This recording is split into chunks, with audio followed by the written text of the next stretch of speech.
안녕하세요. 루킴 칼럼. 오늘은 안철수 중도 보수 간판 스타 정치 1번째 도전, 이런 내용으로 가겠습니다. 정치에는 간판 스타가 필요합니다.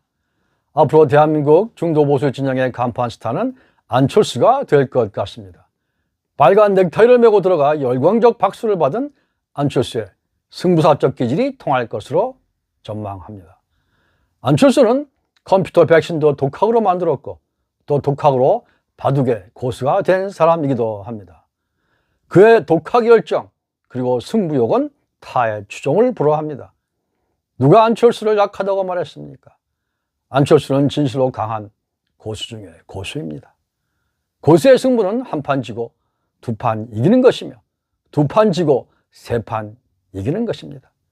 진정한 승부는 그렇습니다. 바둑 황제 조훈현이 그랬고 돌부처 이창호가 그랬고 알파고를 이긴 세계적 승부사 이세돌이 그랬으며 조치훈도 그랬고 중국의 덩샤오핑도 그랬습니다. 한국 정치 제1의 승부사는 안철수가 될 것입니다. 오늘의 한국 정치 상황을 한마디로 말하면 국민은 선량하고 열정적인데 정치인은 선량하지 않고 열정이 없다.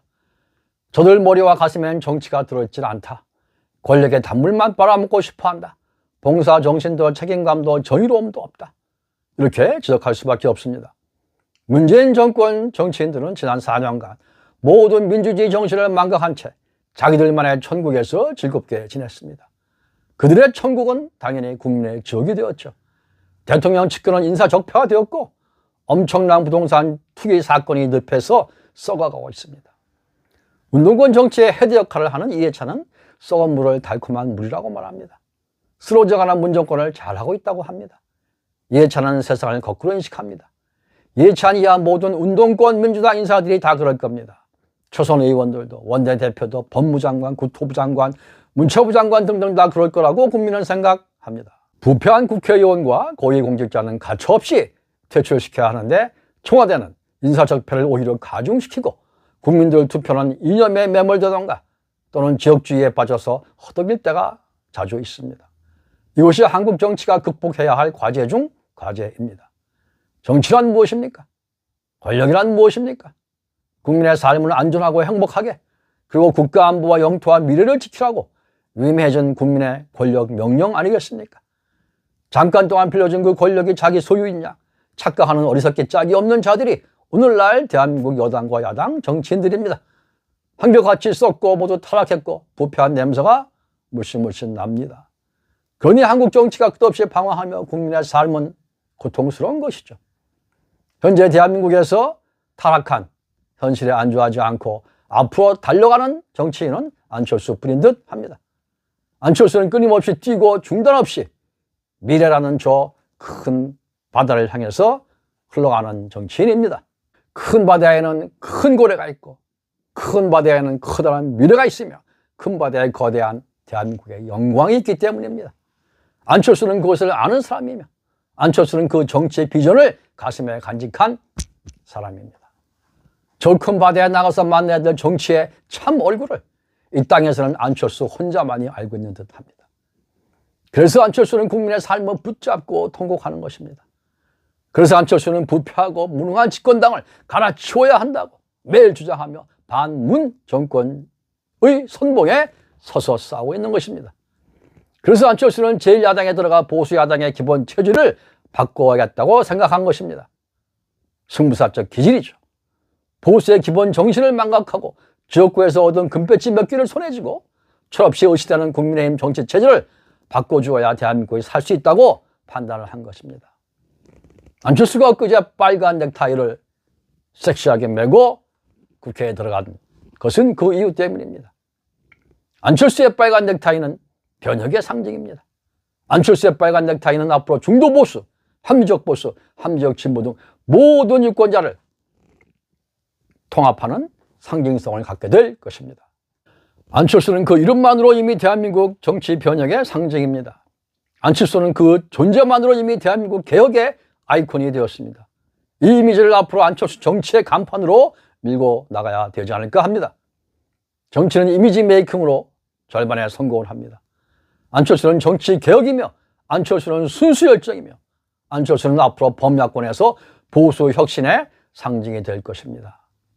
안철수는 어제부터 지난 10년의 정치 경험을 뒤로하고 앞으로 남은 새로운 10년의 정치 구상에 들어갔을 겁니다.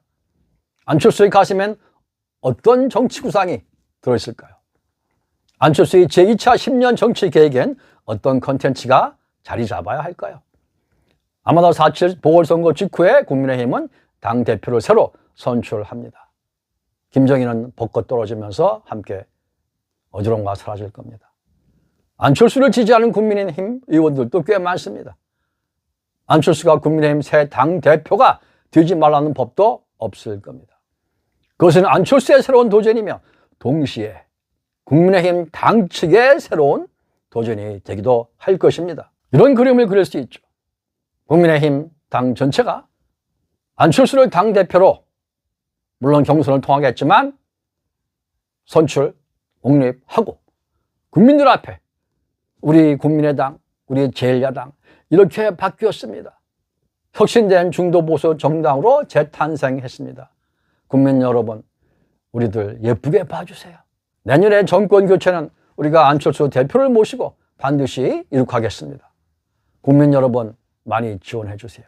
이렇게 부탁하고 선언하는 결정적 계기가 될 수 있다는 것입니다. 이 그림을 현실로 만들 수 있다면 한국 제1야당은 살아납니다. 진정으로 국민의 사랑을 받을 수가 있습니다. 현재 친적패들이 국민의 상식을 넘고 있습니다. 그것은 야당이 약하고 언론이 약하기 때문입니다. 이제 남은 건 국민 저항입니다. 국민 저항은 선거와 투표로 합니다. 그리고 국민 저항을 대표하고 대변할 제1야당은 보수의 노선을 새로 설정해야 됩니다. 과거처럼 극우 세력에 아부하던가 지역주의에 편승하는 노선을 유지한다면 정말로 끝입니다. 보수의 갈 길을 새로 만들어야 합니다. 안철수의 실용주의 노선이 바로 한국 보수의 새 길이 되어야 합니다. 야당 정치인도 정치 마인드와 정치 체질을 이제는 바꿔야 합니다. 구태연하게 공짜밥을 먹어서는 안 됩니다. 야당 의원들에게 공짜밥을 먹게 해서는 안 됩니다. 국민의 날카로운 시선이 얼마나 무서운가를 여당 야당 다 알게 해야 합니다. 안철수 정신은 그걸 해보자는 외침입니다. 안철수는 이제 새로운 10년 정치 구상을 현실로 만들기 위해서 적당한 시기를 택해 현재의 노원구 거주지를 대한민국 정치 1번지인 종로구 쪽으로 옮길 필요가 있다고 저는 봅니다. 종로는 정치 1번지이며 서울의 전통적 상징이며 또 여러 면에서 낙후된 지역이기도 합니다. 그 종로가 안철수를 필요로 하며 안철수를 부르고 있다고 저는 봅니다. 차기 대선이 내년 3월 9월이고 차차기 대선 앞에 국회의원을 전부 갈아치우는 총선이 있지 않습니까? 지난해 황교안 대표가 이낙연에게 패했던 곳이 종로입니다. 그래서 안철수가 종로를 다음 총선에서 탈환해 온다면 야당 분위기는 일신될 것입니다. 대한민국 정치 1번지는 그래서 안철수를 기다리고 있는 것입니다. 대한민국 미래 권력의 탄생을 상징해온 곳이 종로이기 때문에 그렇습니다. 안철수의 새로운 정치 10년 구상과 그 실천에 보다 많은 시민들이 박수를 치면서 함께 해주면 정말 좋겠습니다. 루킴TV는 화해와 통합을 추구합니다. 고맙습니다.